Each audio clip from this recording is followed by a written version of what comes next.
সাংবিধানিক যুদ্ধ, এই যুদ্ধ হল সংবিধান ৰক্ষাৰ যুদ্ধ, এই যুদ্ধ হল গণতন্ত্ৰ ৰক্ষাৰ যুদ্ধ। ইয়াত কোনো ধৰ্মীয় গোড়ামি নাই। আমাৰ মাননীয় হাগ্ৰামা মহিলাৰীদেৱ এজন এনেকুৱা ব্যক্তি, যি ব্যক্তি অকল ৰাজবংশীসকলক ভাল পায় এনেকুৱা কথা নহয়, যি ব্যক্তি অকল বড়োসকলক ভাল পায় এনেকুৱা কথা নহয়, যি ব্যক্তি অকল মুছলমানক ভাল পায় তেনেকুৱা কথা নহয়। এই ব্যক্তিজনে বিটিচিত বসবাস কৰা প্ৰত্যেকটা জাতি জনগোষ্ঠীক একত্ৰিতভাৱে আগবঢ়াই লৈ যোৱাৰ কাৰণে সদায় প্ৰচেষ্টা কৰি আছে আৰু ভৱিষ্যতেও প্ৰচেষ্টা কৰিব, হয়নে নহয় ৰাইজ? গতিকে তেনেকুৱা এজন সেকুলাৰ ডাইনামিক লিডাৰক যদি আমি ভোট দি জয়যুক্ত কৰিব নোৱাৰো, ইয়াতকে আৰু গৰিহণাযোগ্য, ইয়াতকে আৰু অধম কথা আমাৰ কাৰণে হ'ব নোৱাৰে। আজি আপোনালোকে চিন্তা কৰক, সিহঁতৰ ভিতৰত ভয় সোমাই গৈছে। আপোনালোকৰ যে এই যে ভিৰ, হাজাৰ হাজাৰ মানুহৰ ইয়াত জমায়িত, এই জমায়িত দেখি আজি এই অঞ্চলৰ যিবিলাক UPPL-ৰ ৱাৰ্কাৰ্ছ আছে সেইসকলৰ ৰাতি টোপনি নহ'ব, বুজি পাইছে? সেইসকলে আজি ভাত নাখায়, ৰাজি সপোনত দেখিব যে ইমান ইমান মানুহ জমা হৈ গৈছে, তাৰ মানে আমি হাৰাৰ গোন্ধটো পাই গৈছো। আৰু হাৰাৰ গোন্ধটো পাই পেলাই সিহঁতে আকৌ এটা নাটক কৰি আছে। এই আমাৰ আই মাতৃসকলৰ ঘৰে ঘৰে গৈছে আৰু কি কৰিছে? অৰুণোদয়ৰ ভুৱা ফৰ্ম ফিল আপ কৰাই আছে, হয়নে নাই ৰাইজ? গতিকে এই অৰুণোদয়ৰ ফৰ্মটো 100% ফেক ফৰ্ম। এটা ফৰ্মত আপোনালোকে লক্ষ্য কৰিব, যিটো ফৰ্ম সঁচা অৰ্থত চৰকাৰে দিয়ে তাত মাত্ৰ অশোক স্তম্ভৰ ছবি থাকিব, বাকী কোনো দলৰ প্ৰতীক চিহ্ন তাত নাথাকে। আৰু যিবিলাক ফৰ্ম ইহঁতে লৈ আহি আছে সেইবিলাক ফৰ্মত কোনোটো ফৰ্মত দেখা যায় ট্ৰেক্টৰৰ ছবি আছে, কোনো ফৰ্মত দেখা যায় ফুলৰ ছবি আছে, আৰু কোনো ফৰ্মত দেখা যায় হাতীৰ ছবি আছে। তো এইবিলাক যে নাটক কৰি আছে, কিয় কৰি আছে? কিয় কৰি আছে? বেমাৰ হলেহে দৰৱ খায়, হয়নে নাই? গতিকে সিহঁতৰ বেমাৰ লাগি গৈছে, হাৰাৰ বেমাৰ। গতিকে সিহঁতে দৰৱ দিব বিচাৰি আছে যে আমি আজি সবকে এই অৰুণোদয়ৰ ফৰ্মবিলাক ফিল আপ কৰাও, ৰূপ দেখাও।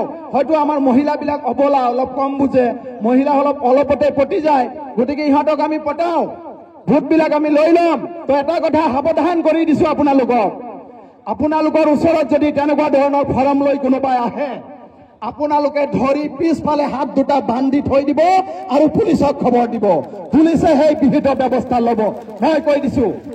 গতিকে সিহঁতৰ প্ৰতাৰণাত আপোনালোকে ভুল যাব নালাগে। সিহঁতে কোনো এটাই কাম কৰিব পৰা নাই উন্নয়নমূলক। সিহঁতে লেকচাৰ মাৰি থাকে যে 17 বছৰৰ শাসন কালত BPF চৰকাৰে একো এডাল কৰিব পৰা নাই, কোনো ডেভেলপ কৰিব পৰা নাই। আৰে বাবা, যদি ডেভেলপ কৰিব পৰা নাই, তোমাৰ ল'ৰাই কোনটো কলেজত পঢ়িছে সেই কলেজ কোনে বনাইছিলে? তোমাৰ ল'ৰা স্কুলত পঢ়ি আছে সেই স্কুলটো কোনে বনাইছিলে?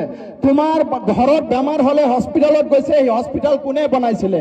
তুমি যিটো ৰাস্তাত গাড়ী লৈ অহা যোৱা কৰা সেই ৰাস্তা কোনে বনাইছিলে?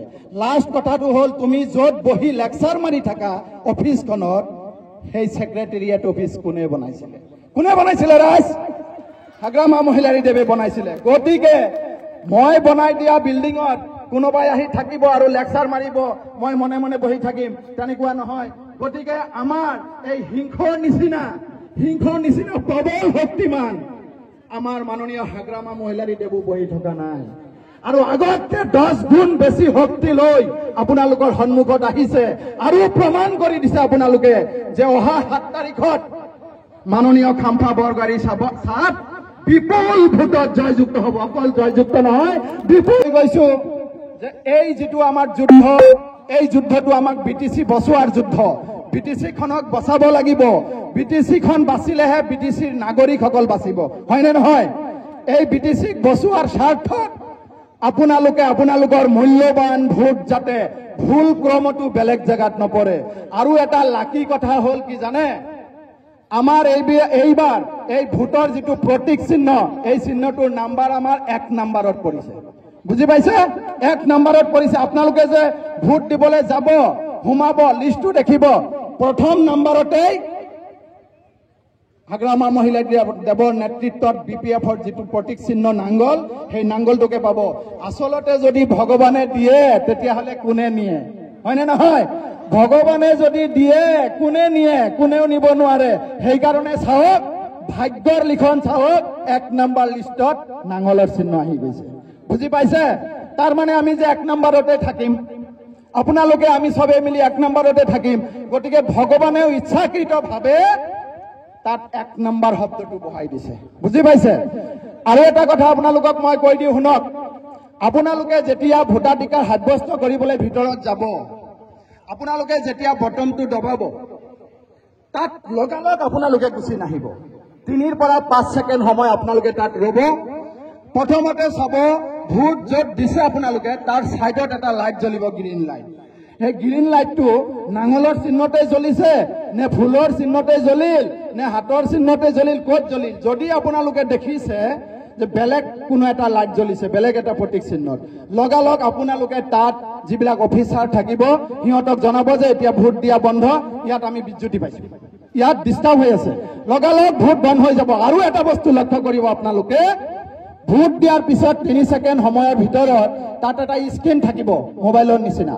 তাত আপুনি যাক ভোট দিলে, নাঙল ছবিত ভোট দিলেতো তাত নাঙলৰ ছবিটো উঠিব, অলপ সময় ৰ'ব, তাৰপিছত গুচি যাব।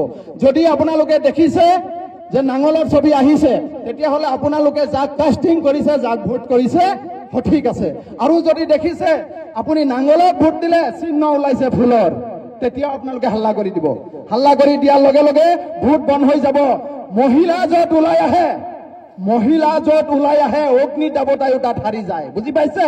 আপোনালোকে যেতিয়া যুদ্ধত ওলাই আহিছে, মই আজি খাটাংকৈ কৈ দিছো, দুইটা আমাৰ কেণ্ডিডেট বিপুল ভোটত জয়ী হ'ব আৰু দিল্লীৰ তছনছ কপাই দিব BTCৰ কাৰণে। মই আপোনালোকক কলো, এইখিনি কোৱাৰ পিছত মই আৰু মোৰ বক্তব্য দীঘলীয়া নকৰো।